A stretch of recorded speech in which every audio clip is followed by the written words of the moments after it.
Core శాసనసభ్యురాలు శ్రీమతి వేమిరెడ్డి ప్రశాంత్ రెడ్డి గారు ఇటీవల అసెంబ్లీలో ఒక చక్కటి ప్రసంగం చేసింది.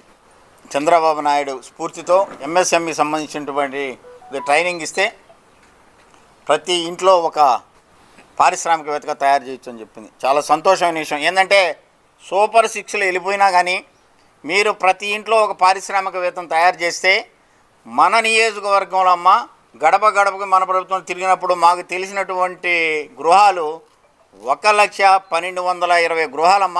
మీరు ఇంతమందిని కానీ మీరు పారిశ్రామికవేత్తలను కానీ చేయగలిగితే పారిశ్రామిక హబ్గా కూడా మన కోర్ నియోజకవర్గం తయారవుద్ది. కాబట్టి మనకున్నటువంటి 1,12,20 ఉన్నటువంటి అందరిని కూడా ప్రయోజకులను చేసి తద్వారా మరి ఎవరైతే మీరు పారిశ్రామికంగా ప్రతి గృహానికి ప్రతి ఇంటికి ఒక పారిశ్రామిక తయారు చేస్తున్నారు కాబట్టి అసెంబ్లీలో చెప్పిన విధంగా తప్పకుండా కూడా ఈ విధంగా చేస్తే మనకు సూపర్ 6లతో కూడా పని లేదని చెప్పి గౌరవ శాసనసభ్యుల గారికి మనవి చేసుకుంటా ఉన్నా.